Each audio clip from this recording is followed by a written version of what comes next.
Somewhere out there is a trait that evolution has been trying to delete for a few 100,000 years, and evolution, history's most ruthless editor, just cannot get rid of it. Today, on Guess What I Found Out, we're going back to a campfire in Europe 30,000 years ago to ask whether two ancient hunters sitting a little too close together were onto something.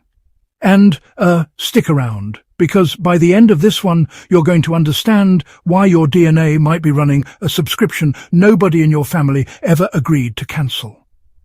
Picture two men, roughly 25 years old, which back then made them practically senior citizens. They've survived winters that killed other people. They've hunted together, travelled together, and by every behavioural marker archaeologists can measure, they've chosen each other's company again and again, sitting closer, walking together, seeking each other out when the group settles for the night. The question people love to argue about is whether relationships like that were ever sexual. And weirdly, the most honest answer starts not with humans at all, but with everything else. Same-sex sexual behaviour has been documented in something like 1,500 animal species, from insects to birds to elephants, and it shows up independently across roughly half of all studied mammal families. Bonobos, who share about 98.7% of their DNA with us, do it constantly for bonding, for making up after fights, and honestly, for what looks a lot like fun. Let's give this thing a nickname, because same-sex sexual behaviour sounds like it belongs on a permission slip. I'm calling it the uncancelable subscription, because evolution has spent an absurd amount of energy trying to cancel it, and the charge just keeps going through. But here's where it gets genuinely strange, and stick with me because this is the part evolution really doesn't want to talk about. If a trait reduces reproduction, evolution is supposed to quietly delete it over enough generations. So why is the uncancelable subscription still active in every population on Earth? Here's where genetics gets involved. In 2019, researchers ran the largest genome-wide study ever done on this, 500,000 people, and found no single gay gene. Instead, they found thousands of tiny genetic variants scattered across the genome, together explaining somewhere between 8 and 25% of the variation in same-sex behaviour. That's not a switch, that's a control room full of dimmers, and most of those dimmers also control other things entirely. Which matters because it means ancient humans were carrying the exact same wiring. The genetic architecture didn't get invented last century, it got inherited from people exactly like the two men at that fire. If you're the kind of person who likes control rooms and unsolved biological mysteries, subscribing costs nothing and helps more than you'd think. One answer is called antagonistic pleiotropy, which is a fancy way of saying one gene can be doing two jobs at once, and, well, evolution can't fire it from one job without losing the other.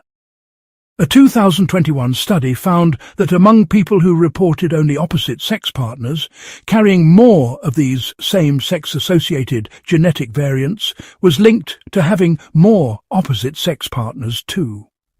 Translation: the same biological ingredients that point one direction in someone can point another direction entirely in someone else. And selection can't cleanly scrub out just the part it doesn't want. Then there's kin selection. In Samoa, a recognized group called Fa'afafine, typically people assigned male at birth who are feminine and attracted to men, have been repeatedly shown to invest more time, money, and babysitting energy into their nieces and nephews than other adults do. Shared genes can ride along through a family even when they skip direct reproduction, as long as somebody's kid gets extra help surviving. It's a tidy theory, it just doesn't hold up the same way everywhere researchers have tested it, which tells you evolution is running more than one program here, not one universal cheat code. And no, it wasn't population control either. Evolution doesn't reward a gene for politely deleting itself while every competing gene keeps multiplying, no matter how cooperative that sounds on paper. And then there's a part that has nothing to do with genes you inherit at all. The fraternal birth order effect shows a man's odds of being gay rise with each older biological brother he has, even brothers he never met or grew up alongside. The leading explanation involves the mother's immune system gradually building antibodies to a protein made only by male fetuses, subtly nudging brain development in later pregnancies. That's not a gene passed down. That's a body doing its normal job of fighting off foreign material and accidentally shaping something else along the way. Add in the fact that identical twins who share basically all their DNA aren't both gay or both straight anywhere close to 100% of the time, and you start to see the real picture. This isn't one mechanism. It's genetics, prenatal immunity, hormones, and flat-out biological randomness, all tangled together in a system evolution built for flexibility and apparently cannot perform surgery on without breaking something it actually needs. So, which theory do you think is keeping the uncancelable subscription active? Kin selection, antagonistic pleiotropy, or straight-up developmental randomness? Argue your case in the comments and tell me why. I read every single one, and honestly, some of you are unreasonably convincing. Now, back to that campfire. Here's something worth sitting with. Our two hunters almost certainly didn't think of themselves the way modern culture organizes this. The idea of a fixed identity, a category of person defined by who they're attracted to, is a relatively recent invention, mostly traced to 19th century Europe. Ancient humans didn't have a word for gay, and they didn't have a word for straight. What they had was the raw material, attraction, desire, choice, expressed through whatever framework their specific community had built.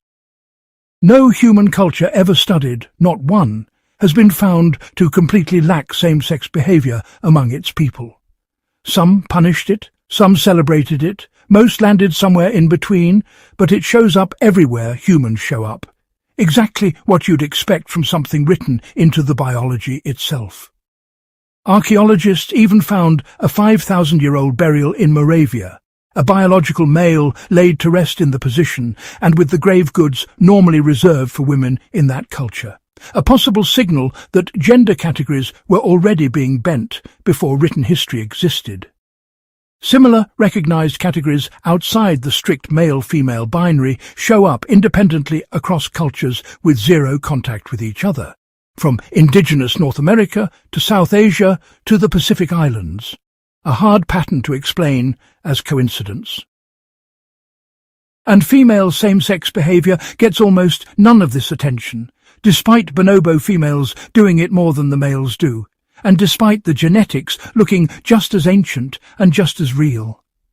Even those famous carved Venus figurines from the same era as our campfire have been read by some researchers as evidence of women paying close attention to female bodies and female bonds in ways we can only partly reconstruct. History mostly forgot to ask the women. If ancient humans intrigue you as much as they should, go watch our episode on Homo naledi, because apparently our family tree has been weirder and more crowded than anybody expected for a very long time. All right, subscribe if none of this has permanently damaged your worldview, and remember, a couple videos back we told you about El Niño, the ocean's problem child, throwing entire weather systems into chaos because one warm current refused to follow the rule everyone assumed it would obey. Nature keeps doing that. It keeps refusing to follow the simple rule we wrote for it, whether that's an ocean current or a control room full of genetic dimmers, and honestly, finding that out is most of the reason this channel exists. Every time we dig into something like this, the same lesson shows up wearing a different costume. Nature is more stubborn, more strange, and more worth paying attention to than the tidy story anybody tried to hand you. Like the video, subscribe if you haven't, and I'll see you next time we go digging through something evolution apparently forgot to finish deleting. See you there, Curious George.